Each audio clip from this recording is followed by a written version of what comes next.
ഈ സംതൃപ്തിയില്ലായ്മ എന്ന് പറയുന്നത് ശരിക്കും അങ്ങനൊരു പദം നമ്മുടെ അനുദിന ജീവിതത്തിൻ്റെ ഭാഗമായിട്ട് എന്നും മാറിക്കൊണ്ടിരിക്കുകയാണ്. അതിൻ്റെ വ്യാപ്തിയും തോതും ഒക്കെ അനുദിനം വർദ്ധിച്ചു വരിക കൂടെ ഉള്ളൊരു കാലഘട്ടമാണല്ലോ. ഇതിപ്പോൾ പറയാനായിട്ട് കാരണം നമ്മുടെ മധ്യവേനൽ അവധിയൊക്കെ കഴിഞ്ഞ് കുഞ്ഞുങ്ങളൊക്കെ സ്കൂളിലേക്ക് പോകുന്ന സമയമായി. ഇപ്പം നമുക്കൊരു മഴ ലഭിച്ചുകൊണ്ടിരിക്കുകയാണ്. മധ്യവേനൽ മഴയാണോ എന്ന് ചോദിച്ചാൽ അതും പറയാൻ പറ്റില്ല. എങ്കിലും കാലവർഷമാണോ എന്ന് ചോദിച്ചാൽ അതും പറയാനും പറ്റത്തില്ല. അങ്ങനത്തെ ഒരു സമയത്തിലാണ് ഇപ്പോൾ മഴ പെയ്തുകൊണ്ടിരിക്കുന്നത്.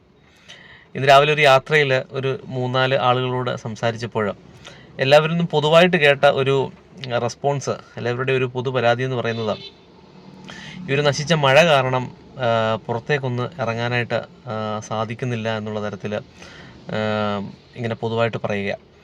അപ്പോൾ ഞാൻ ഇങ്ങനെ ആലോചിക്കുകയായിരുന്നു, നമുക്ക് ഒരു ഫെബ്രുവരി മുതൽ അല്ലെങ്കിൽ ഈ മഴ ലഭിക്കുന്നതിന് മുമ്പ് മെയ് മാസം വരെ ലാസ്റ്റ് ഈ സമയം വരെ ശരിക്കും ചൂട് കാരണം ദൈവമേ ഒരു 10 നിമിഷമെങ്കിലും ഒരു മഴ പെയ്തിരുന്നെങ്കിൽ ഞങ്ങൾ ഒത്തിരി സന്തോഷത്തോടെ ആയിരുന്നേനെ എന്ന് നമ്മൾ ചിന്തിച്ച് പ്രാർത്ഥിച്ച് ഒത്തിരി ആവലാതിപ്പെട്ടിരുന്ന ഒരു സമയമുണ്ടായിരുന്നു. അവിടെ നിന്ന് പെട്ടെന്ന് നമുക്ക് ഈ ഒരു മഴ ലഭിച്ചപ്പോൾ നമ്മുടെ അനുദിന ജീവിതത്തിലെ ചില തടസ്സങ്ങൾ നേരിട്ടപ്പോൾ, നമ്മുടെ യാത്രകൾക്ക് ഒരു ബുദ്ധിമുട്ട് നേരിട്ടപ്പോൾ, നമ്മുടെ ആവശ്യങ്ങൾക്കൊരു ബുദ്ധിമുട്ട് നേരിട്ടപ്പോൾ നമ്മൾ ശരിക്കും ഒത്തിരി അസ്വസ്ഥരായി. ശരിക്കും ഒരു മഴ കാരണം നമ്മൾ അസ്വസ്ഥരായി. അപ്പോൾ അതുവരെ ഉണ്ടായിരുന്ന നമ്മുടെ സംതൃപ്തി നമുക്ക് നഷ്ടപ്പെട്ടു പോയി.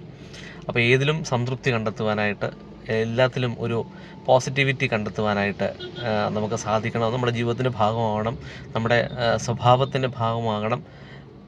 എല്ലാവർക്കും നന്മകൾ നേരുന്നു.